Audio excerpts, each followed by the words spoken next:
Ajmeri 24 TV. Subscribe now. ঐতিহ্যবাহী মাদ্রাসাতুন Naim international মাদ্রাসা তৃতীয় বার্ষিক মাহফিল উপলক্ষে কিরাত ও দোয়ার ওয়াজ মাহফিল 2 দিন ব্যাপী বিশাল ওয়াজ মাহফিলের দ্বিতীয় দিনের শেষ অধিবেশন। আজকের মাহফিলের সম্মানিত সভাপতি আলহাজ মোহাম্মদ মনির হুসাইন সাহেব দামাত বারাকাতুম আলী, আমরা সকলে পড়ছি আমিন। প্রতিষ্ঠাতা Siraj Mia Memorial model school ও সভাপতি দক্ষিণ বাড়িধারা সোসাইটি। মাহফিলে সম্মানিত প্রধান আকর্ষণ আমাদের প্রাণপ্রিয় রাহবার শাহ মোহাম্মদ আরিফুল্লাহ সিদ্দিকী ছোট পীর সাহেব সারসিনা শরীফ, এবং আজকের মাহফিলের সম্মানিত প্রধান আকর্ষণ পিরোজপুরবাসীর নন্দিত জননেতা জনাব মাসুদ বিন সাইদি, আমাদের সকলের প্রাণপ্রিয় কোরআনের পাখি আল্লামা দেলোয়ার হোসেন সাইদি রহমতুল্লাহি আলাইহের সুযোগ্য সাহেবজাদা, সাবেক উপজেলা চেয়ারম্যান জিয়ানগর উপজেলা। আজকের মাহফিলের সম্মানিত বিশেষ আলোচক হযরত মাওলানা হাবিবুর রহমান ফরাজি, আপনাদের প্রাণপ্রিয় ইমাম, এবং সামনে বসে আছেন আমার বাবার বয়সী অত্যন্ত শ্রদ্ধেয় মুরব্বী চাচারা, আমার কলিজার টুকরা যুবক ভাইরা, মঞ্চ উপবিষ্ট হযরত উলামায়ে ইকরাম, পর্দার আড়ালের সম্মানিত আবেদা সালেহা মুমিনা মা ও বোনেরা, সর্বোপরি আমার মাইকের আওয়াজ যত দূর পর্যন্ত যায়, যাদের এই কর্ণকুহরে প্রবেশ করছে, আমি সকলকে জানাই আমার পক্ষ থেকে মোবারক। অনুরোধ করছি, আসুন আল্লাহ পাকের দরবারে আমরা শুকরিয়া আদায় করি যে আল্লাহ পাক আমাদেরকে আজকের এই কোরআনের মাহফিলে আসার, কোরআন ও হাদিস থেকে কিছু শোনার তৌফিক দান করেছেন। এই জন্য আমরা সকলে জোরে সোরে পড়ি আলহামদুলিল্লাহ। মুসলমানের মতো করে আওয়াজ করে মর্দে মুজাহিদের মতো চিল্লায় পড়েন আলহামদুলিল্লাহ। আল্লাহ পাকের শুকরিয়া যে আমরা এখন মন খুলে কোরআন বলতে পারছি, কোরআনের কথা আমরা স্বাধীনভাবে বলতে পারছি। একটা সময় এমন ছিল, আমরা মাহফিলে গেলে মঞ্চে উঠলে ডান পাশে একজন, বাম পাশে আর একজন, হুজুর খবরদার এটা বলবেন না, ওটা বলবেন না। এমনও হয়েছে কোরআনের কথা বলতে গিয়ে বাধা, সরাসরি বন্দুক ঠেকিয়ে বলেছে গুলি করে মেরে ফেলবো। একটা তাফসির দিতে গেলে হাজার বাধা, ওসি ডিসি এমপি মন্ত্রী নেতা খেতা অনুমতি লাগবে। এগুলো ব্রিটিশ আমলের কথা বলতেছে, হ্যাঁ, এই যে হাসিনার আমলের কথা, ঠিক কিনা জোরে বলেন। মাহফিলে, কোরআনের মাহফিলে বাধা দিয়েছে। আরে তুমি কোরআনের মাহফিলে, আল্লাহর জমিন, আল্লাহর কোরআনের কথা হবে, তুমি অনুমতি দেওয়ার কে? কথা বলেন ঠিক কিনা?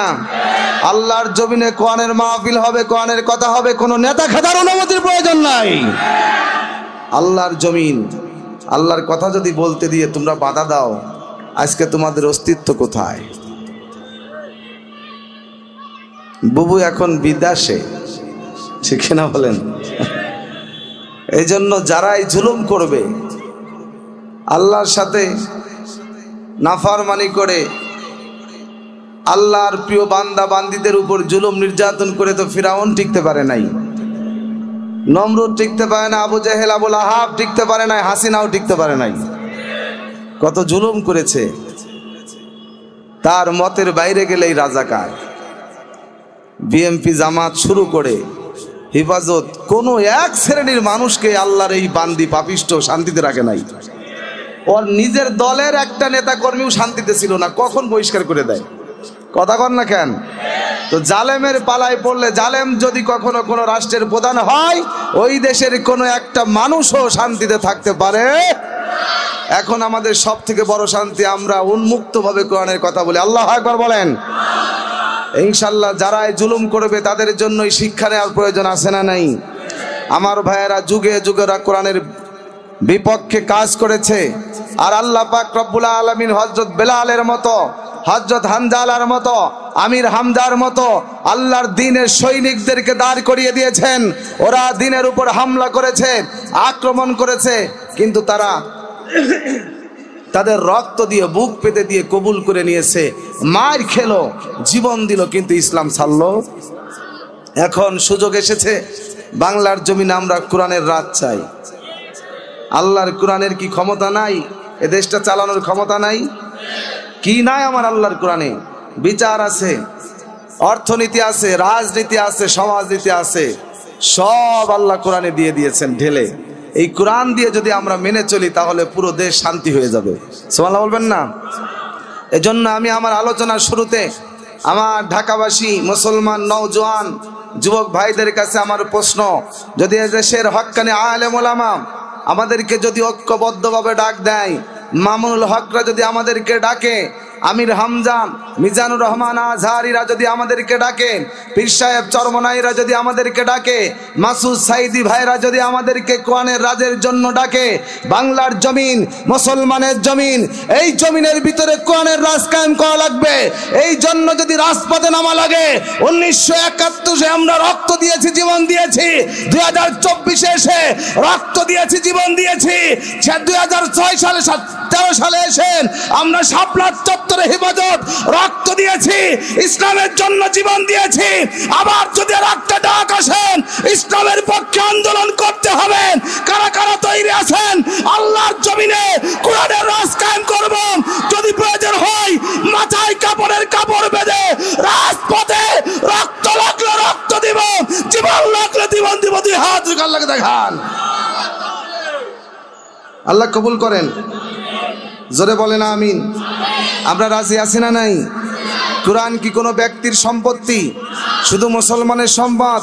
এই কোরআনের রাজ যদি আমার জমিনে চালু হয়, তাহলে দেশে মুসলমান শান্তি পাবে, হিন্দু শান্তি পাবে, বৌদ্ধ শান্তি পাবে, সমস্ত দলের মানুষ, সমস্ত মতের মানুষের শান্তি দিবে কে? কারণ কোরআন আছে যেখানে শান্তি আছে। আজকে আমরা সবাই শান্তি শান্তি করে মরছি, শান্তির খোঁজে পাগল, কিন্তু শান্তি আসবে কি করে?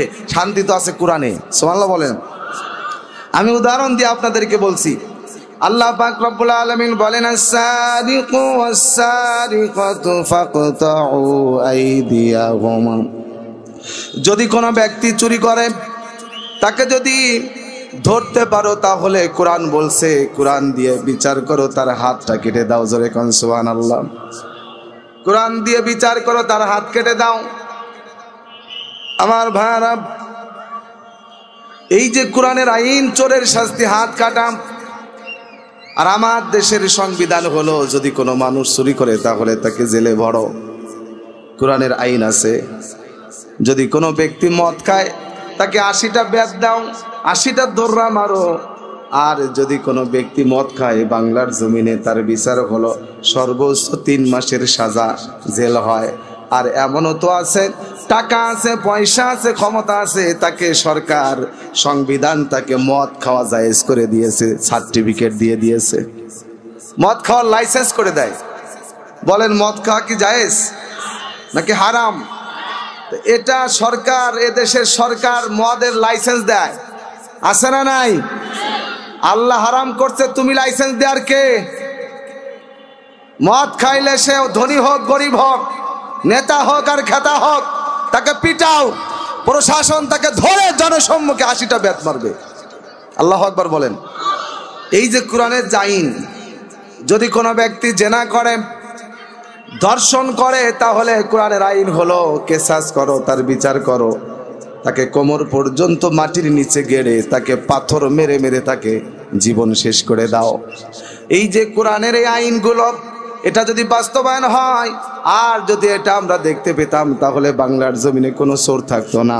বাংলার জমিনে একটা জুতা চোর তো শুরু করে একটা মানুষ কখনো দেশের সম্পদ, রাস্তার টাকা মেরে খাওয়া, ব্রিজের টাকা মেরে খাওয়া, সরকারি বাজেটগুলো, হাসপাতালের টাকাগুলো মেরে খাওয়া, এমন কোন মানুষ কখনো সাহস পেত না, কারণ চোরের শাস্তি কি? এখন যদি কোনো নেতা সরকারি এই টাকাগুলো, জনগণের সম্পদগুলো মেরে খায়, দুর্নীতি দমন কমিশন মামলা করবে, তাকে ওপেন ধরবে, জাতীয় মসজিদ বাইতুল মুকাররমের সামনে নিয়ে কেরেন দিয়ে উঁচু করে তার বিচার করবে, হাত কাটবে। নেতার যদি হাত কাটা শুরু হয়ে যায়, ভাইরা আমার, পরবর্তীতে এই নেতা আর কোনোদিন ভোটে দাঁড়াবে, কারণ নেতার হাত নাই। ঠিক না বলেন? এখন নির্বাচন করতে গেলে, ভাষণ দিতে হলে তো হাত উঁচু করা লাগে, নেতার তো হাত কাটা পড়ছে চুরির মামলায়, এখন নেতা খালি কেন উঁচু করে? কথা বলেন না কেন? এখন পাবলিক দেখবে, মিডিয়া দেখাবে যে নেতা চুরি করে ধরা পড়ছে, হাত কাটছে, তাহলে বাংলাদেশে একটা মুরগি চোরও থাকবে? কোরআনের আইন চালু হলে শান্তি হবে, জোরে বলেন সুবহানাল্লাহ। এই জন্য ভাইয়েরা আমার, আমাদের সময় এখন, কোরআন ডাকছে, আমরা কোরআনের রাজ কায়েম করতে চাই, ইনশাল্লাহ বলেন। আর এই জমিনে এখনো 50,000 মাদ্রাসা রয়েছে, আর 3 লক্ষ মসজিদ রয়েছে। এই বাংলার জমিনের মুসলমান তো ইসলাম ভালোবাসে। মাঠে ঘাটে যখনই আজান হয়, নামাজের সময় হয়, আল্লাহু আকবার বলে নামাজে দাঁড়ায়, সুবহানাল্লাহ বলেন। এমন কি সাগরের ভিতরে, নদীর ভিতরে লঞ্চ, স্টিমার, জাহাজ দিয়ে যখন চলতে শুরু করে, হঠাৎ করে মাগরিবের আজান হয়ে গেল, আমরা যখন পদ্মা নদী পারি হই, তখন ফেরির উপরে, লঞ্চের উপরে দেখবেন নামাজ পড়ার জন্য একটা জায়গা আছে, নির্ধারিত জায়গা। এখানে কিছু মুসলমান সাগরের ঢেউয়ের তালে তালে দোল খায়, আর আল্লাহু আকবার বলে নামাজে দাঁড়ায় যায়। এই বাংলাদেশের ঢাকার, আপনাদের এই রাজধানীর ভিতরে গার্মেন্ট যখন ছুটি হয়, অসংখ্য অনেক মা বোনেরা তারা গার্মেন্টস থেকে রাস্তায় বের হয়ে গিয়েছে, ছুটি হয়েছে, অফিস থেকে বাসায় ফিরছে, মাথায় কাপড় নাই, কিন্তু দেখবেন যখন আজান হয়ে যায়, তখন আস্তে করে উন্নাটা টান দিয়ে মাথাটা ঢেকে দেয়, বুঝাই দিছে, ও দুনিয়ার মানুষ, এই বাংলার জমিন হলো মুসলমানের জমিন, পীর আউলিয়ার জমিন, জোরে কান সুবহানাল্লাহ। মুসলমানের এই জমিনে কোরআন চলবে না তো চলবে কি? আমরা স্বাধীনতার 52 বছর হয়ে গেল, লেনিন কার্ল মার্ক্সের মতাদর্শের রাজনীতি করলাম, আমরা সংবিধান চালাইলাম নাস্তিকদের মতো করে। এখন সময় এসেছে বাংলার জমিনে আর কোন রাম বাপ নাস্তিক বেঈমানের কথা মতো সংবিধান চলবে না।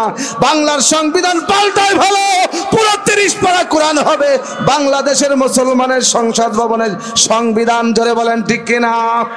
কারা কারা কোরআনের পক্ষে আছেন আর একবার আল্লাহু আকবার বলে হাত উঠান।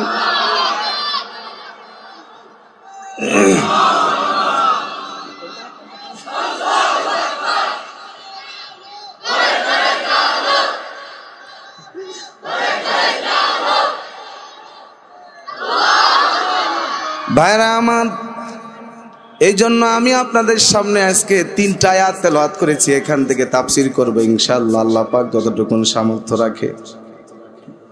সূরার নাম হলো বাকারা, 154, 55 এবং 56, 3টি আয়াত, জোরে বলেন সূরার নাম কি?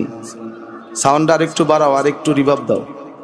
সূরার নাম হলো বাকারা, 154, 55 এবং 56 নম্বর আয়াত, 3টি আয়াত তেলাওয়াত করেছি।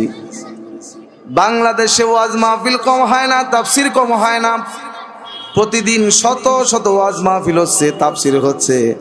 জুমার নামাজে আমরা মুসলমান ইমাম সাহেবের আলোচনা শুনছি, খুতবা শুনছি, এত ওয়াজ হয়, এত তাফসীর হয়, তারপরেও আমাদের মুসলমানের তেমন কোনো পার্থক্য নাই, তেমন কোনো পরিবর্তন নাই। কারণ হলো, আমরা যারা ওয়াজ শুনতে আসি, আমরা সব ঠিক আছে, কিন্তু কোরআন পরিপূর্ণ মানতে রাজি নাই। Complete code of human life, এই কোরআন হলো আপনার পরিপূর্ণ জীবন ব্যবস্থা, মাথা থেকে পা পর্যন্ত, রান্নাঘর থেকে শুরু করে সংসদ ভবন পর্যন্ত আল্লাহর কোরআন চলবে, এটা হলো কোরআনের দাবি, ঠিক কিনা বলেন? কিন্তু আমরা ওয়াজ শুনি, ইমাম সাহেব জুমার নামাজে খুতবা দিচ্ছেন, বলছেন, আমার মুসল্লি ভাইরা, মুসল্লি ভাইরা, আমি আপনাদের ইমাম, আপনাদের খতিব, খবরদার, আমি যতদিন ইমাম আছি ততদিন কোরআন দিয়ে মসজিদ চালাবো। কোন মুসল্লি বাধা দেয় না, সভাপতি মেনে নাই, সেক্রেটারি মেনে নাই, কোষাধ্যক্ষ মেনে নাই, সাধারণ মুসল্লিরা মেনে নাই, কোরআন দিয়ে মসজিদ চালাবে, এতে কারো কোনো আপত্তি থাকে না। কিন্তু পরের জমায় যদি ইমাম সাহেব বলেন, আমার মুসল্লি ভাইরা, কোরআন দিয়ে শুধু মসজিদ চলবে না, আল্লাহর কোরআন মসজিদও চালাইতে পারে, মাদ্রাসাও চালাইতে পারে, আবার আমার আল্লাহর কোরআন এই জমিন চালাইতে পারে। এই বাংলার জমিন আমি যতদিন আছি, আমার এই মহল্লা কোরআনের আইন চলবে। মুসল্লি সঙ্গে সঙ্গে দেখবেন কিছু মানে কিছু ছাড়ে, কিছু মুসল্লি মেনে নিবে। হ্যাঁ, সাধারণ নিরীহ মুসল্লিরা বলবে, হুজুর ঠিক আছে, কোরআন দিয়ে সমাজ চলবে, কোরআন দিয়ে রাষ্ট্র চলবে। কিন্তু আবার কিছু মুসল্লি আলাদা হয়ে যাবে, তারা বলবে, হুজুর তো দেখছি রাজনীতি শুরু করে দিয়েছে। হুজুর কি শুরু করছে? ঠিক কিনা বলেন? তো রাজনীতি হুজুর করবে না, তুমি করবা? তুমি করো পেটের নীতি, তুমি পেটের ধান্দা করো, তুমি রাজনীতি করে বিল্ডিং বানাও, দালান বানাও, কোটি টাকার মালিক হও। আর আলেমরা দেশে রাজনীতি করবে, হযরত আবু বকর সিদ্দিকের মতো রাজনীতি করতে চায়। আমার রাসূল রাজনীতি করেছেন, রাষ্ট্রনায়ক ছিলেন, ওই রাজনীতি করতে চাই। আফগানিস্তানের মুসলমানরা যে রাজনীতি করে, তারা বাড়ি গাড়ি করে নাই, তারা দেশে টাকা নিয়ে চুরি করে সুইস ব্যাংক করে নাই। কথা বলেন না কেন? শুধু খুতবা পড়লে হবে না, শুধু বুখারী তিরমিজি আবু দাউদের দার্স দিলে হবে না, শুধু জুমার মসজিদে খুতবা পড়লে হবে না, বুখারীও পড়াবেন। একজন আলেম দ্বীনের দায়ী, আবার যদি প্রয়োজন হয় রাসূলের মতো রাষ্ট্রনায়ক হওয়া লাগবে। ঠিক কিনা ধরে বলেন? আল্লাহু আকবার কর না। এই জন্য ভাইরা আমার, এই বাংলার জমিনে আল্লাহ পাক রব্বুল আলামিন, আমরা অনেক ওয়াজ শুনি, অনেক মাহফিল শুনি, কিন্তু আমাদের পরিবর্তন নাই। পরিবর্তন কেন হয় না, এটা আগে আমাদের অনুধাবন করতে হবে, বুঝতে হবে। পরিবর্তন না হওয়ার কারণ হলো, আপনি যদি জগ ট্যাপের নিচে বা টিউবওয়েলের নিচে যদি আপনি পানির জগ রাখেন, আর এই জগের যদি তলা ভাঙ্গা থাকে, তাহলে সারা দিন পানি পড়বে, কিন্তু এক ফোঁটা পানি থাকে না। আপনার গাড়ির চাকা লিক হয়ে গেছে, বাস্ট হয়ে গেছে, এই চাকা এই টিউব যদি আপনি লিক না সেরে যদি হাওয়া দেন, হাওয়া থাকবে? আগে লিক সারা লাগবে। ঠিক না ধরে বলেন? লিক সারলে পারে হাওয়া দিলে হাওয়া থাকে, জগের তলা ঠিক করলে, কলসের তলা ঠিক করলে পারে পানি দিলে পানি থাকে। ঠিক তেমনি ভাবে আমি আর আপনি যদি আমাদের ইমানটা ঠিক করে, আমার ইমান যদি, আকীদা যদি ঠিক করে মাহফিলে বসি, তাহলে আমি যতটুকু ওয়াজ শুনবো কাজ লাগবে। সুবহানাল্লাহ বলবেন না? এমনও মুসলমান আছে, ওয়াজ শুনে, নামাজ পড়ে, হজ করে, যাকাত দেয়, কালেমা পড়ে, কিন্তু এমনও মুসলমান আছে সুদের সাথে জড়িত, সুদ ছাড়তে পারে না, সুদ খায়। তাহলে বুঝতে হবে আপনার তলা ভাঙ্গা, আপনার টিউব লিক হয়ে গেছে। আপনি যতই ওয়াজ শোনেন, আপনার ওয়াজে কাজ হবে না। এমনও মুসলমান আছে, নামাজ রোজা কালেমা সব ঠিক আছে, কিন্তু নিজের বোনের সম্পদ মেরে খায়। বাবার সম্পদে বোনের হক আছে না নাই? বছরের পর বছর বোনের সম্পদ বুঝে দেয় না, তার অনেক বড় ছিদ্র, ওয়াজে কাজ হবে না। ঠিক না ধরে বলেন? এমনও মুসলমান আছে ঘুষ খায়, নামাজ পড়ে, ঘুষ খায়, মিথ্যা বলে, ধোঁকাবাজি করে, মালে ভেজাল দেয়, মা বাবার সাথে খারাপ আচরণ করে, মুনাফিকি করে, তার ওয়াজে কাজ হবে না, কারণ তার ভিতরে আছে বড় নেফাক। এই জন্য এগুলোকে দূরে সরে পুরো 30 পারা কোরআনকে আজকে মেনে নেওয়ার যদি নিয়ত করে এখানে বসেন, আলেম ওলামা কথা বলবে, তাদের যতটুকু আলোচনা শুনবো আমার কাজ হয়ে যাবে। জোরে বলেন সুবহানাল্লাহ। মুসলমান সব মানতে রাজি আছে, কিন্তু আব্দুল্লাহ ইবনে উবাইয়ের মতো এমনও মুসলমান আছে যে তারা কোরআন মানতে রাজি নাই। কোথায় মানবে? কোরআন পুরোটা মানে, কিন্তু আল্লাহ পাক রব্বুল আলামিন বলেছেন, তোমরা উদখুলু ফিস সিলমি কাফা, পরিপূর্ণ কোরআন মেনে নাও, পরিপূর্ণ ইসলাম মানো। কিন্তু সে সব মানবে, কোরআনের রাজনীতি মানতে চায় না। আল্লাহ পাক বলে, আলা লাহুল খালকু ওয়াল আমর, আমার জমিন আমার হুকুম মতো চলবে, কিন্তু সে অন্যের হুকুম মতো জমিন চালাইতে চায়, ভারতের হুকুম কায়েম করতে চায়, আমেরিকার হুকুম বাস্তবায়ন করতে চায়, আল্লাহর হুকুমকে তে পারোয়া করে না। এই জন্য আমাদের ওয়াজেও কাজ হচ্ছে না। ঠিক কিনা বলেন? নিয়ত করতে হবে, হুজুর যা বলে এটা যদি কোরআনের কথা হয়, হাদিসের কথা হয়, আমার কোনো আপত্তি নাই। ঠিক কিনা বলেন? এটা আমার বিরুদ্ধে গেলে যাক, আমার নেতার বিরুদ্ধে গেলে যাক, আমার খাজার বিরুদ্ধে, বাবার বিরুদ্ধে গেলে আমার কোনো অসুবিধা ইনশাল্লাহ। বলেন, এই নিয়ত করতে পারবো? এই নিয়ত করে বলেন, যদি হুজুর কোরআন দিয়ে আলোচনা করবে, তাহলে আমাদের কাজে লাগবে ইনশাআল্লাহ।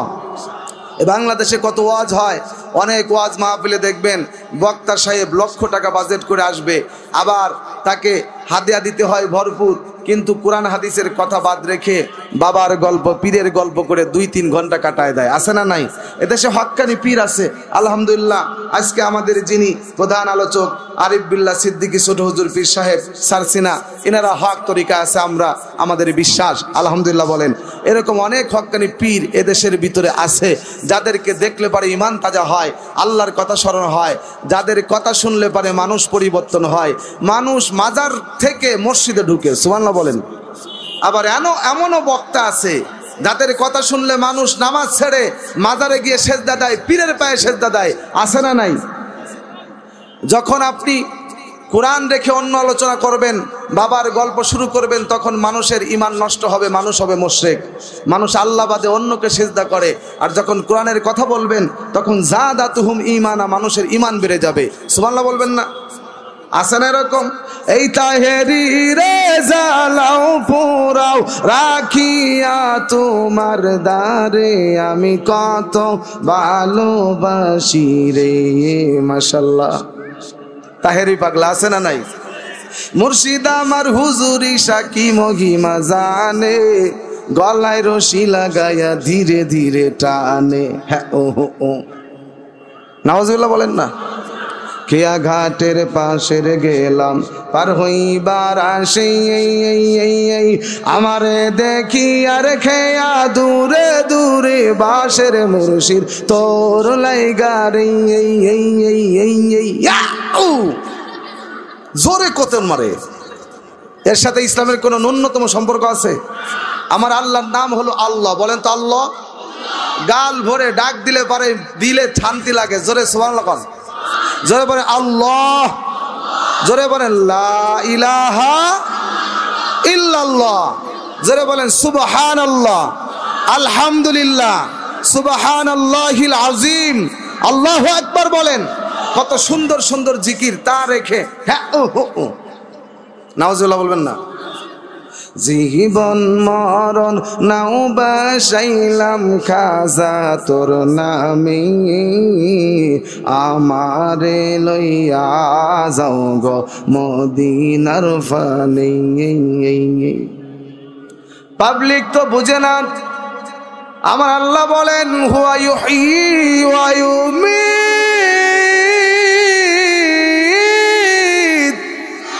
গোলাম তোর জীবন দিয়েছি আমি আল্লাহ, আবার তোর মৃত্যু দিব আমি আল্লাহ। কিন্তু ভণ্ডর দল বলে জীবন মরণ নাও ভাসায় দিলাম খাজার নামে। আমার আল্লাহ ডাক দিয়ে বলে তুই তো বড় জালেম, কেমনে আমি আল্লাহকে বইলা গেলা, খাজার নিয়ে ব্যস্ত হয়ে গেলা। এ গোলাম ও বান্দা বান্দির দল, না না না, দুনিয়ার কারো নামে, কোনো খাজার নামে, কোনো বাবার নামে জীবন মরণ নাও ভাসানো যাবে না। জীবন মরণ নাও তো শুধুমাত্র আমি আল্লাহর নামে ভাসা দিবা। ঠিক কিনা বলেন? আমি আল্লাহর রাস্তায় টিকে থাকার জন্য যদি প্রয়োজন হয় তোমার মার খাওয়া লাগে মার খাইবা, যদি তোমার জেলে যাওয়া লাগে জেলে যাইবা, যদি তোমার গলায় ফাঁসির কাষ্ট ঝুলে যায় ফাঁসির কাষ্ট মেনে নিবা, কিন্তু তোমার ঈমান দুর্বল করবা না। আর তুমি যদি আমাকে রব মানো, তুমি যদি আমার উপরে ঈমান ঠিক রাখো, তাহলে তোমার আমি আল্লাহ পাক রব্বুল আলামিন আসমান থেকে সাহায্য করব। জোরে বলেন সুবহানাল্লাহ। আল্লাহ পাক বলেন ইন্নাল্লাযীনা ক্বালু রাব্বুনাল্লাহু সুম্মা ইসতাকামু তাতানাজ্জালু আলাইহিমুল মালাইকা। এ দুনিয়ার বান্দা বান্দির দল, খবরদার খবরদার, আমাকে রব বলার পরে তুমি কিন্তু তোমার ঈমান নষ্ট করবা না। তুমি সীসা ঢালা প্রাচীরের মতো অটুট থাকবা, মজবুত থাকবা, তাহলে আমি আল্লাহ আসমান থেকে তোমাকে সাহায্য পাঠাবো। ও মুসলমান, বদরের যুদ্ধ যখন শুরু হয় আমার পয়গম্বর মসজিদে নববীর ভিতরে সেজদায় পড়ে চোখের পানি ছেড়ে কান্দে, আল্লাহ গো আমার মাত্র 313 জন আমার সাথী। মুসলমান বাহিনী, মুসলিম বাহিনী হলো মাত্র 313 জন। আবু জেহেল, আবুল আহাব মক্কায় আমাকে থাকতে দিল না আল্লাহ। মক্কা থেকে আমার বাবার জন্মভূমি থেকে আমাকে তাড়া দিল। আমি হিজরত করে মদিনায় চলে আসলাম, এখনো আমাকে আবু জেহেল মারার জন্য উদ্যত হলো। আল্লাহ গো, তুমি যদি আমাকে এই বদরের প্রান্তে যদি আমার বাহিনীকে ধ্বংস করে দাও আল্লাহ, আমি বড় দুর্বল হয়ে যাব। আমার অনেক কষ্টের সম্পদ আমার আবু বকরের দল, আমার উমরের দল। আল্লাহ পাক রব্বুল আলামিন ডাক দিয়ে বললেন, রে হাবিব,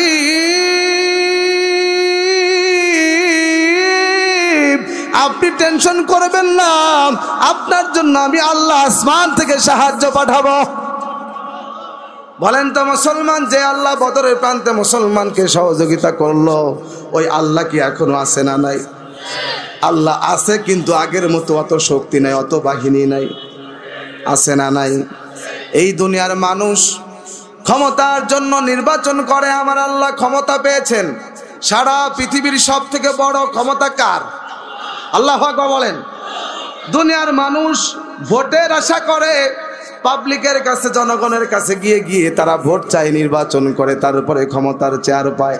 আমার আল্লাহ যে কুরসি পেয়েছেন, ক্ষমতার চেয়ার নিয়ে বসে আছেন, বলেন তো কোনো দিন আমাদের কাছে ভোট চাওয়া লাগছে? সারা পৃথিবীর সমস্ত মানুষ যদি আল্লাহকে না চায়, সমস্ত জিন চায় না, সমস্ত ফেরেশতা চায় না, কোনো মাখলুক আল্লাহকে চায় না, তারপরেও কি আমার আল্লাহর ক্ষমতা চলে যাবে? আবার মাঝে মধ্যে দেখবেন গণ জোয়ার শুরু হয়ে যায়, গণ অভ্যুত্থান শুরু হয়ে যায়। অভ্যুত্থানের মাধ্যমে মানুষ ক্ষমতা থাকলেও ক্ষমতা চলে যায়, ক্ষমতাতে চেয়ার ভেঙ্গে চুরমার হয়ে যায়, যেমন হাসিনা সরকারের হয়েছে। জোরে বলেন ঠিক কিনা? বাইরা আমার, সে এমন পরিকল্পনা করলাম, এই দেশের কোন শ্রেণীর আলেমদেরকে শান্তিতে থাকতে দেয় নাই। কোরআনের পাখিগুলোকে ধরে ধরে জেলের ভিতরে বন্দি করে রেখেছে। ও মুসলমান, শুধুমাত্র মতের বিরোধিতা হওয়ার কারণে বেগম জিয়াকেও বছরের পর জেলের ভিতরে বন্দি করে রেখেছে। কথা কন না কেন? এইভাবে করে তার বিরোধী দল যারা ছিল, দমন নিপীড়নের স্টিম রোলার চালিয়ে দিল, সমস্ত মানুষের উপর নির্যাতন শুরু করলো। আলেম ওলামাদের উপরে এত নির্যাতন কেন করলো? আমার মুসলমান কান খোলা করে শুনবেন। সে ভালো করে বুঝতে পারলো, আমরা যেখানে যাই 10,000 20,000-এর বেশি লোক হয় না, কিন্তু মিজানুর রহমান আজহারি যেখানে কোরআনের কথা নিয়ে যায়, কোরআনের বাণী নিয়ে যায়, সেখানে লক্ষ লক্ষ মানুষ ছুটে চলে যায়, পাখির মতো উড়াল দেয়। সুবহানাল্লাহ বলেন। সে চিন্তা করলো যে এত মানুষ আসে, আলেমদেরকে এত ভালোবাসে, আমরা গেলে পারে। আমার ফরিদপুর কোমরপুর স্কুল মাঠে একবার উনি ক্ষমতা থাকা অবস্থায় স্কুল মাঠে গেল। আমি ওই পাশেই মসজিদে, কেন্দ্র মসজিদে জুমা পড়া ইমাম। আমি চিন্তা করলাম শয়তান আসছে, মাঝে মধ্যে শয়তানও দেখা লাগে। কথা বলেন না কেন? মাঝে মধ্যে শয়তানও দেখা লাগে। জোরে বলেন ঠিক কিনা? আমি চিন্তা করলাম একটু দেখে আসি তো লোকজনের কি অবস্থা। শুনলাম আশেপাশে সমস্ত স্কুল কলেজ ভার্সিটি বন্ধ, বাধ্যতামূলক আসতে হবে। নারী পুরুষ একসাথে চলে আসছে, বিভিন্ন জায়গা থেকে আসার জন্য গাড়ি ফ্রি করে দিছে, আবার দুপুরের নাস্তা ফ্রি খাওয়াইছে, 500 করে টাকা দিছে। তারপরেও দেখলাম মাঠের মাঝখান দিয়ে ফাঁকা। কিন্তু তার কিছুদিন পরে মিজানুর রহমান আজহারি কোরআনের তাফসির করার জন্য ফরিদপুরের বুকে গেল। আমার ভাইরা 5 লক্ষ 10 লক্ষ লোক গুণে শেষ করা যায় না। একটা টাকা দেয় না, নিজের পকেটের টাকা খরচ করে গেছে। তার কিছুদিন পরে বাংলার বাক আল্লামা মামুনুল হক ফরিদপুর শহরে গেলেন। 5-10 লক্ষ পাখির মতো ছুটে আসছে, পাগলের মতো ছুটে আসছে। এখন উনারা তো এইগুলো ভালো করেই দেখে, উনাদের এজেন্ট আছে, গোয়েন্দা আছে, তারা তথ্য দেয়। সরকার আলেমুল আমাদের পিছনে পাবলিক যেরকম ছুটছে, এইরকম চলতে থাকলে আফগানিস্তানের মতো মোল্লারা ক্ষমতা নিয়ে যাবে। কথা কন না কেন? বিরোধী দলকে কথাই বলতে দেয় না, মাঠে নামতে দেয় না। মাঠে কাজ করছে আলেম ওলামা। কথা বলেন না কেন? যেইভাবে চলতেছে আলেমদের পিছনে, যেইভাবে মানুষ ছুটছে, এইভাবে যদি চলতে থাকে এই দেশ আফগান হয়ে যাবে। আর আফগান হলে অসুবিধা কি? আফগানিস্তানের মতো বর্তমান পৃথিবীতে কোনো দেশে শান্তি নাই। সুবহানাল্লাহ বলেন না কেন? তাদেরকে আমরা জঙ্গি বলে গালি দিয়েছি, কত উগ্রবাদ বলেছি, কত সন্ত্রাসী বলে গালি দিয়েছি। আমেরিকার ট্যাবলেট খাইয়া আমার মুসলমানকে আমি দুশ্মন বানাইছি। আজকে ভারতের নরেন্দ্র মোদী উঠে পড়ে লেগেছে, আমার বাংলা জমিন দখল করতে চায়। ওরা ভিডিও বার্তা দিচ্ছে ওপার বসে বসে। তাদের এমপি মন্ত্রীরা বলছে বাংলাদেশ দখল করবে, আমাদেরকে চট্টগ্রাম দাও, আমরা কুমিল্লা চাই, আমরা ফেনী চাই, মানে যৌতুক চাইতেছে। কি চাই? মানে মেয়ে একটা গেছে তো, তা আমরা কি মেয়েটা ইচ্ছা করে বিয়ে দিছি? ও তো পরকিয়া করে গেছে, ও তো অবৈধ সম্পর্ক করে উড়াল দেশে পলাই গেছে, ঠিক কিনা ধরে বলেন? কথা বলেন না কেন? আরে যে মেয়ে পরকিয়া করে অবৈধ সম্পর্ক করে বাবার ঘর ছেড়ে চলে যায়, মা বাপ যদি ভালো হয় ওই মেয়েকে যৌতুক তো দূরের কথা পরিচয় দেয় না। বাংলাদেশের 18 কোটি তাওহীদি জনতা হাসিনার পরিচয় দিবে না। এই দেশের 1 ইঞ্চি মাটি খুনি হাসিনার জন্য জায়গা হবে না, ঠিক কি বলো? সারা জীবন খালি খেলা হবে। একটা ছিল প্রতিবন্ধী কাউয়া কাদের, প্যান খুলে পড়ে যায়, কথা বল না কেন? গায়ে নাই বল, রুগী, এই মরার ঘরে মরা কয় খেলা হবে, কথা কন না কেন? খেলা হবে বইলা যারা চিল্লাই তো তারাই তো দেশ সারিয়া, তারাই তো মাঠ সারিয়া ভারত গিয়া পালাইলো, ঠিক আছে বলেন? কাউয়া কাদের পালাইয়া গেল, আর তো খুঁজে পাইলাম না। খুনি হাসিনা উড়াল দিল, আর তো ফিরে আসলো না। ওর সামসারা স্বপ্ন দেখতেছে, দালালরা বলতেছে আমাদের বুবু শর্ট করে চলে আসবে। আমরাও বলি খালি একবার আয়, পিঠের চামড়া ছুইলে তার উপরে রাজধানীর বুকে টানা রাখবো, শুটকি বানাবো। ফিরাউনকে আল্লাহ যেমন শুটকি বানাইছে, আলেম ওলামাদের হত্যাকারী জুলাই আগস্টে 2024 সালে এসে আমার যুব সমাজ, তরুণ সমাজ, ছাত্র জনতার বুকের উপরে বন্দুকের গুলি চালিয়ে হত্যা করেছে, শহীদ করেছে। ওই হাসিনাকে আমরা শুটকি বানায় রেখে দেব, ঠিক কি বলো? অনেকে আবার দয়া বেশি কয়, হুজুর ক্ষমা করে দিলে হয় না, এত কথা বলেন কেন? গত বছরও 28টে মাহফিল আমার বন্ধ হয়েছে। কয়টা? তোরা অন্তত 10 বছর কোনো কথা বলবি না ভাই। হাসিনার দালালদেরকে বলবো অন্তত 10 বছর কোনো কথা বলবি না, কথা বলেন না কেন? কারণ আমাদেরকে 16 বছর জ্বালাইছে। আল্লাহ রসুল যখন মক্কা বিজয় করলেন, 10,000 বাহিনী নিয়ে মক্কায় ঢুকলেন, কাফেররা আতঙ্কিত, ভয় ভীত সম্রাস্ত। তারা চিন্তা করলো কখন মুহাম্মদ কাকে হত্যা করে। নবীজি মক্কা গিয়ে বললেন সব মাপ, সাধারণ ক্ষমা, সুবহানাল্লাহ বলেন। কিন্তু 6 জন, জোরে বলেন কয়জন? আরো জোরে বলেন কয়জন? এই 6 জনের নাম ধরে আমার রসুল বলেছেন, শোনো, এই 6 পাপীকে যেখানে পাবে ওইখানেই জবাই করবা। শুধু তাই নয়, এই 6 জন যদি কাবা ঘরের মক্কা শরীফের গিলাফ ধরেও কান্দে তারপরেও ক্ষমা নাই। আমার দেশের সাধারণ জনগণ, নিরীহ আলেম ওলামা, কোরআনের পাখি আল্লামা দেলাওয়ার হোসেন সাঈদী সহ কোরআনের ইসলামী আন্দোলনের সৈনিকদেরকে মিথ্যা অপবাদ দিয়ে রাজাকার বলে বলে ট্যাগ লাগায়া গুম করেছে, হত্যা করেছে, ফাঁসি দিয়েছে। আমার দেশের কোরআনের পাখি তাদের সাথে অন্যায় করেছে, জুলুম করেছে। এই হাসিনার বাহিনী, দালাল, এই খুনের সাথে যারা যারা জড়িত আছে, একটাকেও ক্ষমা নাই। প্রত্যেকের পা ধরে মাপ চাইলেও ক্ষমা নাই, পাইলেই পিটারি দিয়ে হত্যা করে জাহান্নামে পাঠিয়ে দিব, ঠিক কি বলো?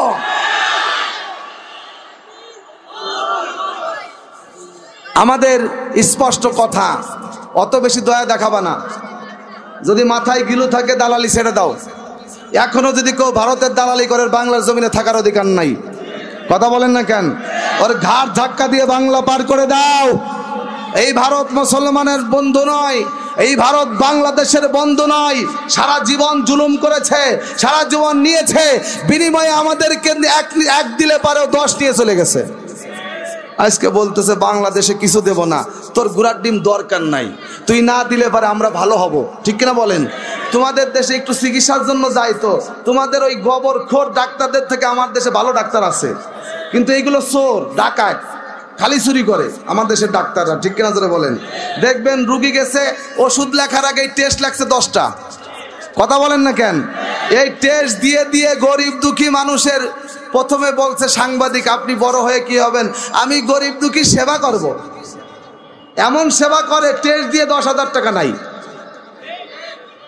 আবার ডাক্তারের রুমের সামনে দেখবেন কিছু সাহেব দাঁড়ায় থাকে বিভিন্ন কোম্পানির, তারা এসে এসে ডাক্তারকে বলে আমার কোম্পানি ওষুধ লিখবেন, প্রয়োজনে আপনার টিভি দেব, ফ্রিজ দেব, যদি দরকার হয় ফিলার দেব।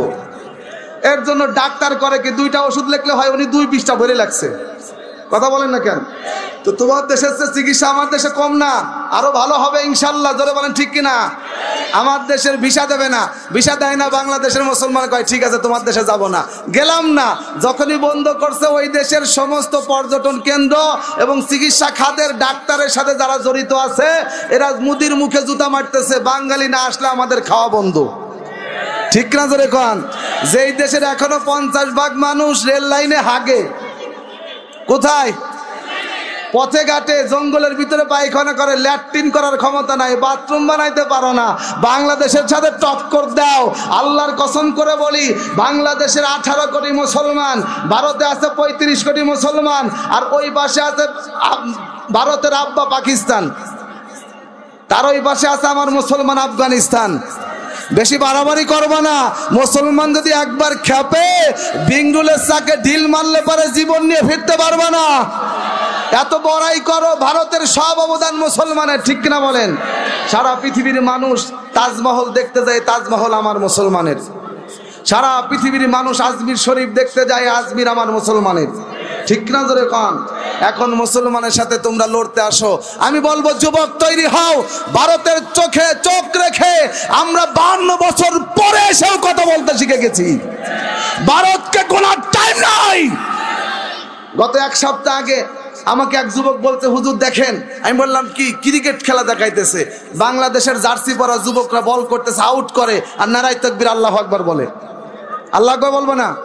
সম্ভবত যুব দল, মূল টিম না, এরা ভারতের এক টিমকে হারাই দিছে। এরা আপনার ফাইনাল খেলায় জিতছে বাংলাদেশের মুসলমান দামান ছেলেরা। তারা ভারতের চোখে চোখ রেখে কথা বলেছে, তাদের অন্তরের ভিতরে আগুন। মুসলমান ময়দান জুড়ে, পুরো স্টেডিয়াম জুড়ে নারায়ে তাকবীর আল্লাহু আকবার বলেছে। আর পৃথিবীর প্রত্যেকটা মুসলমানের সবথেকে বড় অস্ত্রের নাম হলো লিল্লাহে তাকবীর, আল্লাহু আকবার। এটা হলো আমাদের অস্ত্র, ঠিক কিনা জোরে বলেন? এই অস্ত্র, এটা মুসলমানের সম্পদ, জাতীয় সম্পদ। এটা কোনো দলের সম্পদ নয়, শুধু জামাত, শুধু চরমনাই, হিফাজত, জমিয়ত, খেলাফত না, এটা প্রত্যেকটা মুসলমান। তুমি যদি মুসলমান হও, তোমার অস্ত্র হলো আল্লাহু আকবার। এই আল্লাহু আকবার সিলেটের জমিনে এসে হযরতে শাহজালাল আপনি একা দাঁড়িয়ে আল্লাহু আকবারের তাকবীর দিলেন। রাজা গৌর গোবিন্দ সিলেটের জমিন ছেড়ে পালাইতে বাধ্য হলো। মুসলমান ভাইরা, সে আল্লাহু আকবারের তাকবীর ধ্বনি ঈমানকে মজবুত করো। আমি আমার যুবক ভাইদেরকে অনুরোধ করব, এই ভারত যদি পায়তারা করে, আমরা মুসলমান তো বাঁচলে হব গাজী, মরলে হব শহীদ। কথা কোন? দেশের ভালোবাসা, দেশের জন্য জীবন দিলে শহীদ করবে কে? যদি ডাক এসে যায়, ভারত যদি আমার 1 ইঞ্চি মাটি দাবি করে, 1 ইঞ্চি মাটি যদি ছিনিয়ে নিতে চাই, জীবনের শেষ রক্তবিন্দু হলেও আমরা ভারত থেকে আমার জমিনকে ইবাদত করব, ঠিক কিনা বলো? কোন কোন যুবক তৈরি আছে? হাত উঁচু করে আল্লাহকে দেখায় দাও।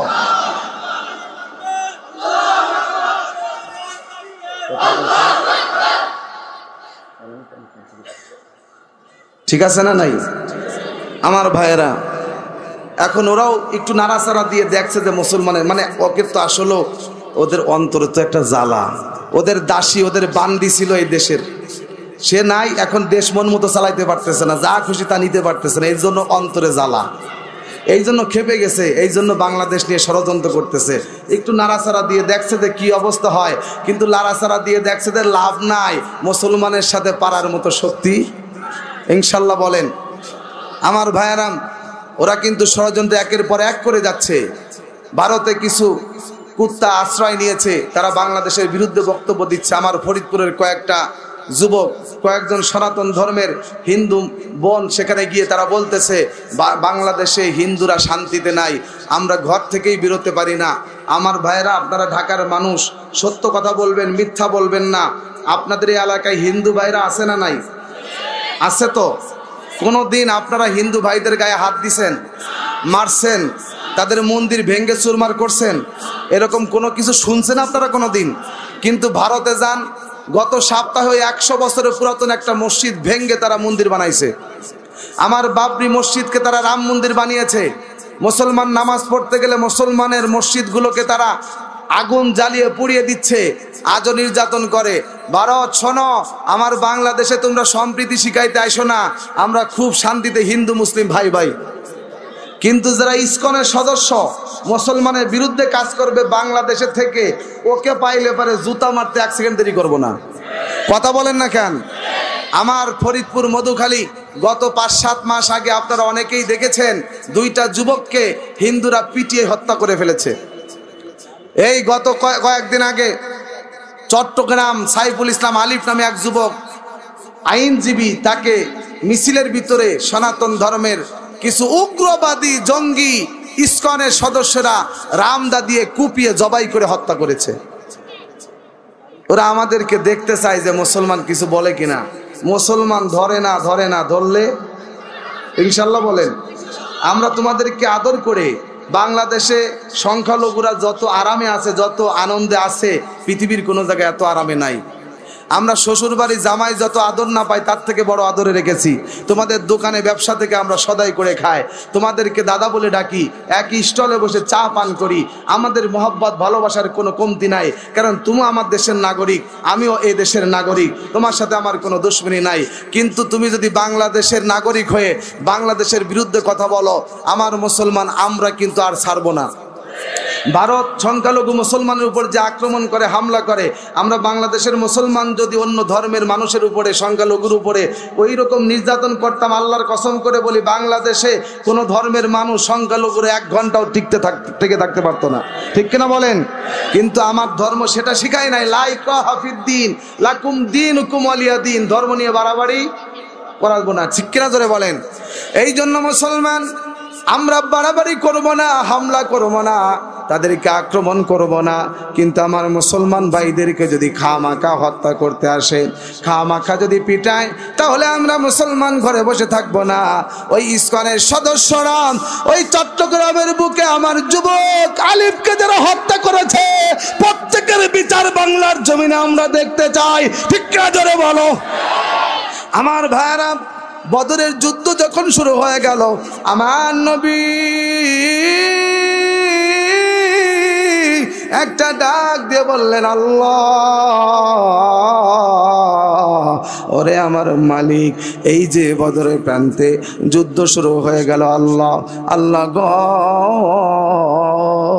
এখন তোমার পক্ষ থেকে আমার জন্য হুকুম করা হলো, আমার সাথীদেরকে নিয়ে আমি যুদ্ধের ময়দানে ঝাঁপিয়ে পড়ব। আল্লাহ, আমার মাত্র 313 জন। নবী আমার ডাক দিয়ে বললেন, এ আমার আবু বকর, ওমর, উসমান শোনো, আমার সাথীরা শোনো, আমরা মক্কায় থাকতে পারলাম না, মক্কা থেকে আমাদেরকে তাড়ায়া দিল। আমরা দীর্ঘ 13 বছর কোনোদিন প্রতিবাদ করি নাই। আমার মুখে ইহুদিরা থাপ্পড় দিলে পারে ইহুদির হাত ধরে মালিশ করে দিয়েছি, হাতটা মাসে করে আরাম করে দিয়েছি। মক্কার জীবনে নামাজ পড়তে গেছি, আমার ঘরের উপরে উটের পচা নারী বুড়ি চাপায়া দিছে, কিন্তু আমি মুহাম্মদ কোনোদিন প্রতিবাদ করি নাই। আমি নীরবে সহ্য করে নিয়েছি, কিন্তু মক্কা থেকে মদিনায় চলে এসেছি। এখন আমি মুহাম্মদকে হত্যা করতে চাই। আমার মুসলিম আমার ভাইদেরকে, আমার মুসলমান সাথীদেরকে তারা হত্যা করতে চাই। ইসলাম পৃথিবীতে রাখবে না। আমি মুহাম্মদ ঘোষণা দিলাম, আমার সাথীরা শোনো, যার হাতে যা আছে তাই নিয়ে ময়দানে ঝাঁপিয়ে পড়ো। আল্লাহু আকবার বলো। এই যে 2024-এ এসে আমার যুব সমাজেরা, স্কুল কলেজ ভার্সিটি স্টুডেন্টেরা ডাক দিয়ে বলেছে, পাবজি বন্ধ করে দাও, ফ্রি ফায়ার বন্ধ করে দাও, মোবাইল বন্ধ করে দাও, নাটক বন্ধ করে দাও, ময়দানে ঝাঁপিয়ে পড়ো। আমিও ডাক দিয়ে বলতে চাই, ও বাংলার জমিনের যুব সমাজ, যদি আমার দেশ রক্ষা করার জন্য প্রয়োজন হয়, মাদ্রাসা বন্ধ করে দিব, স্কুল কলেজ ভার্সিটি বন্ধ করে দিব, সব প্রতিষ্ঠান তালা দিয়ে দেশ রক্ষার জন্য ভারতের সাথে মোকাবেলা হবে। ঠিক কি বলো? নবী আমার ডাক দিয়ে বলেন, আয় আয় আয়, এতদিন আমরা সহ্য করেছি, কিন্তু এখন আর যদি আমাদেরকে হামলা করে আমরা পাল্টা জবাব দিব। সুবহানাল্লাহ বলেন। যখনই আমার রাসূল পাল্টা জবাব দেওয়ার জন্য, দাঁত ভাঙ্গা জবাব দেওয়ার জন্য, শত্রুর মোকাবেলার জন্য নবীজি যখন ইরাদা করলেন, আল্লাহ পাক বলেন, তাতানাজ্জালু আলাইহিমুল মালাইকা। ওগো নবীজি,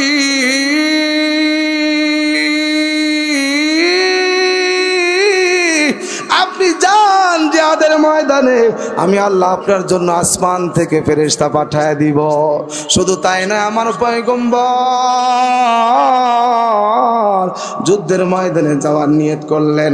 সাথীদেরকে ডাক দিয়ে বলতেছেন, আমার সাহাবারা তোমরা প্রত্যেকে জিহাদের ময়দানে যাবে, এই জন্য তোমরা যার যার নাম ঠিকানা লিখে দাও।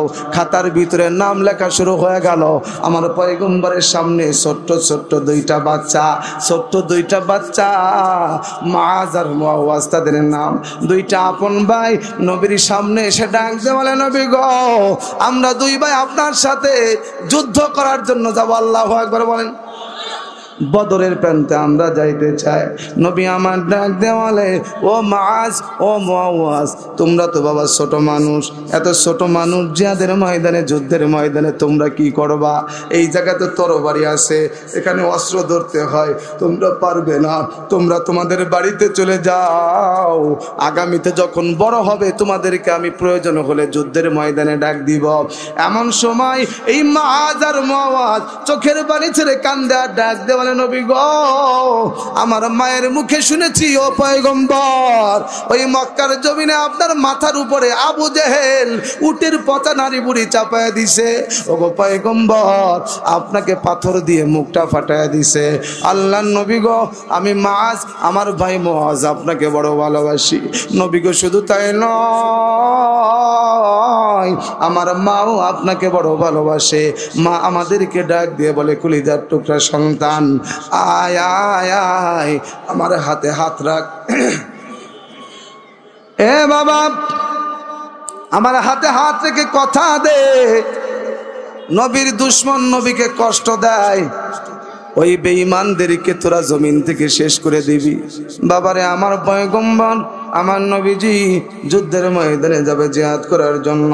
আমার তো বড় কোনো বেটা নাই, আমার স্বামী তো নাই, কিন্তু আমি জিহাদের ময়দানে কাকে পাঠাবো? বাবা, তোমরা দুই ভাই জিহাদের ময়দানে গিয়ে নবীর জন্য জীবন দিয়ে শহীদ হয়ে যাবা।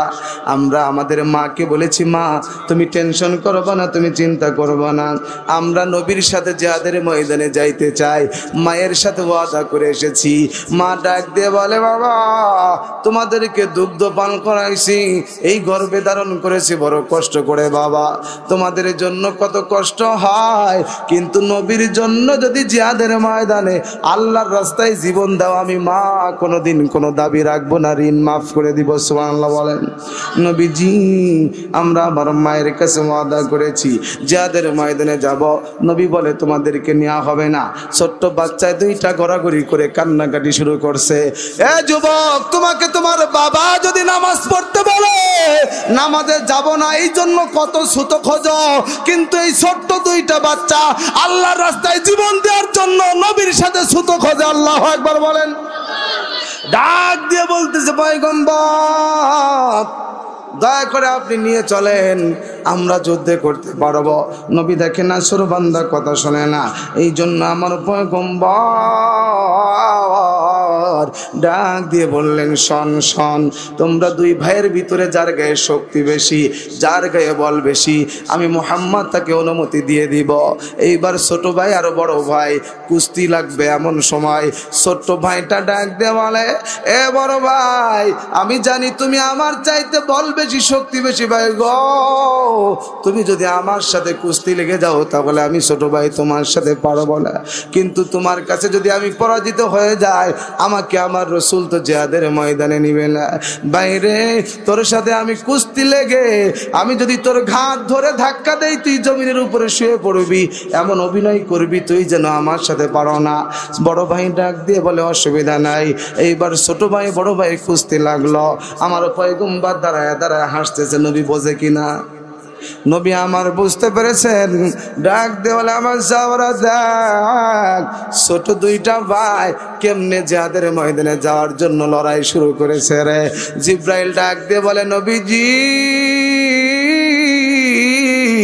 আপনার খাতার ভিতর থেকে মুআজ মুআওয়াজের নাম কেটে দিতে পারেন, কিন্তু আরশে আজিমের ভিতরে এই জিহাদের ময়দানে বদরের প্রান্তে কারা কারা যাবে, ওগো পয়গম্বর, তাদের নামের লিস্টটি আল্লাহর কাছে হয়ে গেছে। ওই নামের লিস্টের ভিতরে ছোট দুই ভাইয়ের নামটা ঢুকে গিয়েছে। আল্লাহু আকবার বলেন। জিহাদের ময়দানে চলে গেছে।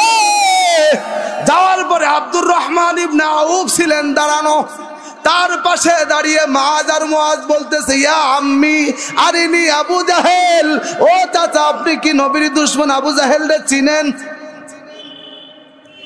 চাচা গো, যদি আবু জাহেল রে চিনেন একটু দেখায় দেন। আব্দুর রহমান ইবনে আউফ মনে মনে চিন্তা করে, এত ছোট বাচ্চা জিহাদের ময়দানে কি জন্য আসছে রে, পাগল নাকি? বিরক্ত মনে করলেন, কিন্তু যখন বলছে আবু জাহেলরে চেনেন, তখন মনে মনে চিন্তা করে, বাবারে বাবা, যদিও কুনচা মরি জাল বেশি। কিরে বাতিজা, আবু জাহেলরে দিয়ে কি করবা? সঙ্গে সঙ্গে বলে, চাচা মায়ের কাছে ওয়াদা করে এসেছি, হয়তো বদরের ময়দানে প্রান্তে আবু জাহেল থাকবে, না হয় আমরা দুই ভাই থাকবো। আল্লাহু আকবার। আব্দুর রহমান ইবনে আউফ বলেন, ব্যাপার কি, এত তেজ কেন? বলে, চাচা শুধু একবার দেখা দেন, আমার নবীর দুশমনরা আমরা রাখবো না। ও আমার যুবক ভাইরা, আমরা আমার রাসূলকে আমার জীবনের চাইতে বেশি ভালোবাসি। এই যে তোমার রাজধানী ঢাকার বুকে ইমরানের সরকারের দল, নাস্তিক ব্লগারের দল, আমার ভাইরা ঢাকা রাজধানীর বুকে বসে বসে, শাহবাগে বসে বসে রাসূলকে গালি দিছে। নাস্তিক বেঈমানের দল, শোনো, আমরা নবীর জন্য প্রয়োজনে জীবন দিয়ে দিব। কোন রামবাম নাস্তিক বেঈমান যদি আমার রাসূলকে গালি দেয়, জীবন থাক না থাক প্রতিবাদ করতে হবে, প্রয়োজনে রক্ত দিব, জীবন দিব, নবীর দুশমনের সাথে আপোষ হবে না। ঠিক কিনা বলো? মাআজ আর মুআজ ডাক দিয়ে বলে, চাচা শুধু একবার দেখায় দেন। সঙ্গে সঙ্গে আব্দুর রহমান ইবনে আউফ বলে, দুনিয়ার মানুষেরা রে, এতক্ষণ তো মনে করেছিলাম আমার পাশে ছোট্ট দুইটা নাবালক বাচ্চা আমার বিরক্ত হলো, কিন্তু যখন বলছে আবু জেহেল রে শেষ করব, তখন আমার কাছে মনে হলো ডান পাশেরটা বাঘ আর বাম পাশেরটা সিংহের বাচ্চা। আমি বললাম, ভাতিজা রে, ওই যে ঘোড়ার পিঠের উপরে বসে বসে লম্বা মাথা দেখা যায়, বড় মুকুট পড়ে আসে, মাতবাড়ি করে নেতা, ওইটার নাম হলো আবু জেহেল। যখনই পরিচয় করায় দিছে, একটা দৌড় দিয়ে চলে গেল, আঘাতের পর আঘাত করে আবু জেহেলকে দুনিয়া থেকে বিদায় করে দিল। আল্লাহু আকবার বলেন। এই জন্য মুসলমান আমার আল্লাহ ডাক দিয়ে বলে, রসুল আপনি ময়দানে যান, আমি আল্লাহ আপনাকে সাহায্য করব। এতদিন তো মার খেয়েছেন, আমার নবী মাদার মক্কার জীবনে কোনোদিন যুদ্ধ করে নাই, কিন্তু নবী আমার যখন হিজরত করে মদিনায়, তখন আমার পয়গম্বরের জীবদ্দশায় 70 থেকে 80টা যুদ্ধ হলো, জিহাদ করলেন আমার পয়গম্বর, নিজে তরবারি হাতে নিলেন, পরিচালনা করলেন যুদ্ধের সেনাপতি। 27 থেকে 28টা যুদ্ধ, মাত্র 10 বছরে 27 থেকে 28টা যুদ্ধ যদি কেউ করে, তাহলে প্রতি বছর এভারেজ প্রায় 3টা যুদ্ধ হয়। জীবনের বেশিরভাগ সময় আমার পয়গম্বর শেষের দিকে এসে ইসলামের জন্য, ইসলাম রক্ষার জন্য, দিন কায়েমের জন্য, ইকামতে দিনের জন্য আন্দোলন করলেন, জিহাদ করলেন। যদি প্রয়োজন হয় আমরাও শুধু তসবিহ গুনলে হবে না, যদি প্রয়োজন হয় শুধু বুখারী পড়লে হবে না, যদি প্রয়োজন হয় রে মুসলমান, আল্লাহর জমিনে আল্লাহর কোরআনের রাজ কায়েম করার জন্য, আল্লাহর জমিনে আল্লাহর দিন কায়েম করার প্রয়োজন হয়, আমরাও নবীর মতো তরবারি হাতে নিতে রাজি আছি না নাই? ইনশাআল্লাহ বলেন।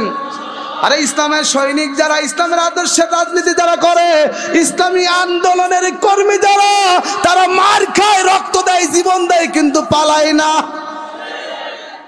আর যারা পেট পূজার রাজনীতি করে, ওরা বিপদ দেখলেই উড়াল দেয়। এই যে 16 বছর আলেম ওলামাদেরকে, ইসলামী আন্দোলন নেতা কর্মীদেরকে কত জুলুম করলো, একজনও পালাই নাই। মিথ্যা অপবাদ দিয়ে ফাঁসি দিল, একজনও পালাই নাই। এটাই হলো ইসলামী আদর্শের সাথে দুনিয়ার আদর্শের পার্থক্য। জোরে বলেন ঠিক কিনা? আমার ভাইরা রে, আমার পয়গম্বর জিহাদের ময়দানে রওনা করলেন। আমার নবী যখন জিহাদের ময়দানে রওনা করলো, জিব্রাইল আলাইহিস সালামকে আমার আল্লাহ ডাক দিয়ে বলে, জিব্রাইল রে, আমার হাবিব জনাবে রাসূলুল্লাহ সাল্লাল্লাহু আলাইহি ওয়াসাল্লাম রওনা করেছেন, বদরের প্রান্তে যুদ্ধ হবে রে। জিব্রাইল বসে থেকো না, আরশে আজিম থাকলে চলবে না। যাও জিব্রাইল যাও, বদরের ময়দানে তুমিও মুসলমানের পক্ষে যুদ্ধ করবা। জিবরাইল আলাইহিস সালাম চলে আসলেন আর আমার নবীর কানে ডাক দিয়ে বলতেছে, নবী গো আর চোখের পানি ছাড়বেন না, আমি জিবরাইল চলে এসেছি, আমার সঙ্গে আরো 3 লক্ষ ফেরেশতা মুজাহিদ চলে এসেছে।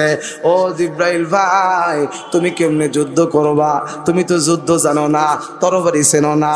ডাক দিয়ে বলে, আমার আল্লাহ ফেরেশতাদেরকে সঙ্গে নিয়ে আমাকে যুদ্ধের ট্রেনিং করায় দিয়েছে নবী আপনার পক্ষে।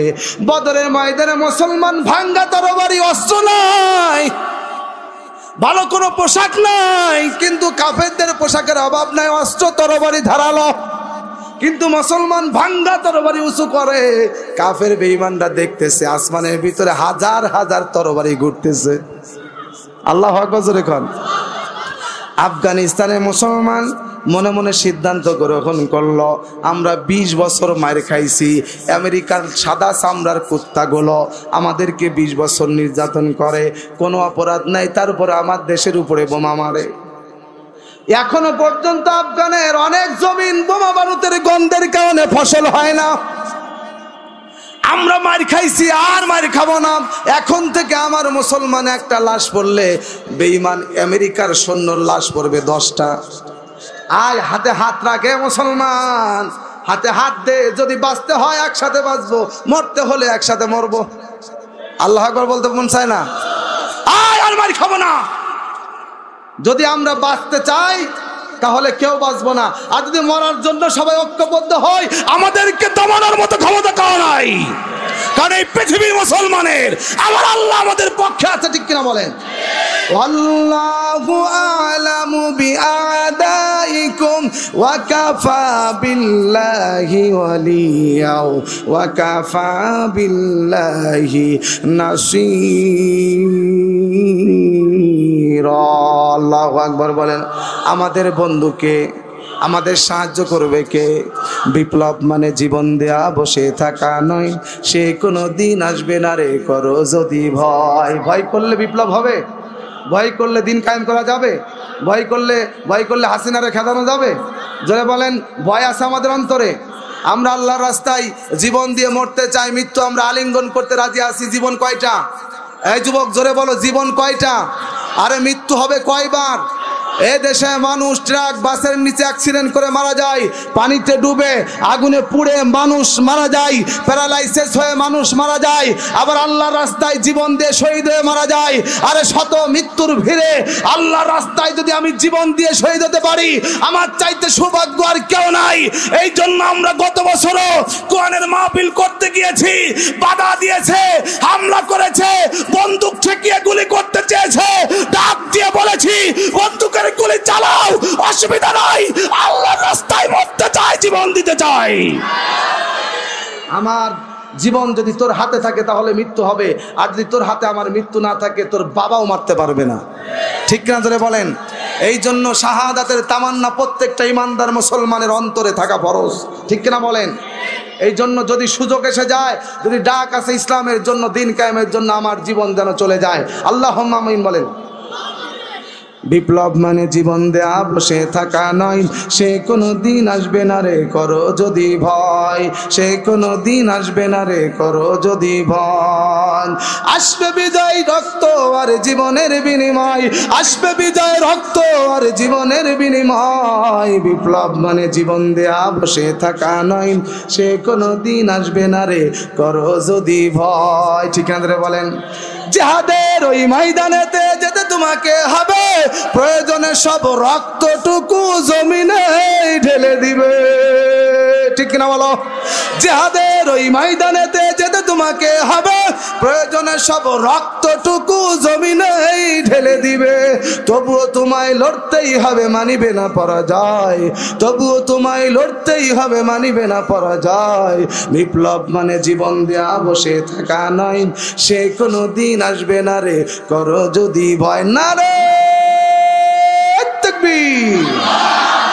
এই জন্য মুসলমান আমার মুসলমান ভাইরা রে, আফগানিস্তানের মুসলমান সকলে ডাক দিয়ে বলল, বাঁচলে একসাথে বাঁচবো, মরতে হলেও একসাথে মরব, অসুবিধা নাই, কিন্তু জালেমদের সাথে আর কোনো আপোষ নাই। তৎকালীন যুগের এবং বর্তমান যুগের সব থেকে পাওয়ারফুল, সব থেকে বড় ক্ষমতা পরা শক্তি হলো আমেরিকা। এই আমেরিকার ঘাড়ের উপরে এমন আঘাত শুরু করছে, মুসলমানের পক্ষে আল্লাহ পাক রব্বুল আলামিন সাহায্য পাঠায় দেয়। তাদের কাছে বোমা নাই, তাদের কাছে অস্ত্র নাই, কিন্তু তাদের কাছে সব থেকে বড় একটা অস্ত্র আছে, সেটা হলো আল্লাহু আকবার। আফগানের তালেবানেরা নারায়ে তাকবীর আল্লাহু আকবার বলে জিহাদের ময়দানে ঝাঁপিয়ে পড়ল। আমেরিকার সৈন্যরা আফগান ছেড়ে পালাইতে বাধ্য হয়ে গেল। আমেরিকার প্রেসিডেন্ট জো বাইডেন ডাক দিয়ে বলে, আমেরিকার সৈন্যরা, তোমাদেরকে আমি এত দামি অস্ত্র দিলাম, এত ভালো পোশাক দিলাম, এত ভালো খাওয়ান দিলাম, তারপরেও তোমরা কেন আফগানিস্তান থেকে পালায়া চলে আসলা? ডাক দিয়ে বলতেছে, ও বাদশা প্রেসিডেন্ট, শোনো, প্রয়োজনে আমি চাকরি করব না, ডাল ভাত খেয়ে দিন কাটাবো, কিন্তু এই তালেবানের গোষ্ঠীর সাথে যুদ্ধ করার সাহস আমার নাই। আমার স্ত্রী বিধবা হবেন, সন্তান এতিম হয়ে যাবে। কেন রে, কি হয়েছে? তোদের এত সহযোগিতা করলাম, এত অস্ত্র দিলাম, তারপরেও তোমরা কেন এই আফগানের পাগড়িওয়ালাদেরকে, টুপিওয়ালাদেরকে, দাড়িওয়ালাদের, মোল্লাদেরকে ভয় করো রে? সঙ্গে সঙ্গে আমেরিকার সৈন্যরা ডাক দিয়ে বলতেছে, বাদশাহ, এসি ঘরের ভিতরে বসে বসে লিকসার দেওয়া যায়, যাও যাও আফগানের ময়দানে একটু যাও। যখন আফগানের মুসলমান তালেবানরা আল্লাহু আকবার বলে তাদের হাতের ভাঙ্গা তরবারি উঁচু করে, সারা আসমান জুড়ে তরবারি ঝনঝন করে। তাতানাজ্জালু আলাইহিমুল মালাইকা, আল্লাহু আকবার বলো। আসমান থেকে সাহায্য পাঠিয়ে দিয়েছে কে? বলো মুসলমান, সে আল্লাহ আমার আছে না নাই? এই পৃথিবীর ভিতরে দ্বিতীয় বৃহত্তম মুসলিম কান্ট্রি হলো বাংলাদেশ। এই বাংলার জমিনের মুসলমানের জমিন, এই জমিন মসজিদ মাদ্রাসার জমিন। এই মুসলমানের জমিনে একটা ডিসি খুঁজে পাওয়া যায় না, 5 ওয়াক্ত নামাজ পড়ে, মুখের ভিতরে সুন্দর দাড়ি আছে। একটা ওসি পাওয়া যায় না সহজে 5 ওয়াক্ত নামাজ পড়ে, ঘুষ খায় না, মুখের ভিতরে দাড়ি আছে। সরকারি যত কর্মকর্তা আছে সবগুলোরে দেখলে পারে একেবারে সারাল সারাল মনে হয়, মুখে কোনো দাড়ি নাই, নামাজ নাই, রোজা নাই, সুদ খায়, ঘুষ খায়। আরে বাংলাদেশ মুসলমানের জমিনে ওসি ডিসি বেনামাজি হবে, মুসলমানের মাথার উপরে মাতবাড়ি করবে, আমাদেরকে আঙ্গুল ঘুরায়া ঘুরায়া পথ চালাবে। ওই দিন চলে গেছে, আগামীতে তৈরি হও। আমার দেশের মাদ্রাসার ছাত্ররা, আমার দেশের স্কুল কলেজের স্টুডেন্টরা, নামাজি বান্দা বান্দিরা এমপি হবে, মন্ত্রী হবে, ঠিক কিনা বলো? আজকে আমার ভাইজান বলেছে মাদ্রাসার ছাত্রদেরকে সরকার ঠিকই বলেছে, কিন্তু এটা ফাঁকি দিয়েছে। একটা মাদ্রাসার ছাত্রদেরকে চাকরি দেয় না। কিসের চাকরি দেব? পুলিশের চাকরি দেয়, বলে পুলিশের চাকরি হবে না, যোগ্যতা নাই। আরে একটা পুলিশের কি যোগ্যতা আছে, কি ট্রেনিং লাভে? আমার মাদ্রাসার ছাত্ররা গেলে তোদের পিছনে ফেলাই দেবে। আজকে তোমরা ইংলিশে একটু ফটর ফটর করতে, সেই ইংলিশে এখন মাদ্রাসার পোলাপান শুরু করছে। সুবহানাল্লাহ কন না? এই জন্য মাদ্রাসার ছাত্র যদি পুলিশ হয় ঘুষ খাবে না, ঠিক কিনা ধরে বলেন? এই জন্য ঘুষ মুক্ত, দুর্নীতি মুক্ত বাংলাদেশ গড়তে হলে যারা নামাজি, ইমানদার, আল্লাহর ভয় আছে যার অন্তরে, তাদেরকে ক্ষমতায় দেওয়া লাগবে। রাজি আছি না নাই? লিল্লাহে তাকবীর। আমার ভাইয়েরা খারাপ লাগতেছে, মন খারাপ করছেন, সকলে জোরে বলে আলহামদুলিল্লাহ। নারায়ে তাকবীর। আমার থেকে ভালো ভালো আলোচক আছেন। আমি আপনাদের এই এলাকায় নতুন এসেছি, আমার ভাইজান আমাকে ভালোবেসে দাওয়াত করে এনেছেন। অনেক কষ্টে এই ডেটটা রেখেছি। এই ডেটে অনেক জায়গা থেকে ফোন এসেছে, শুক্রবারের দিন, এমনিতে আমাদের প্রচুর চাপ থাকে, তারপরেও চিন্তা করলাম যেহেতু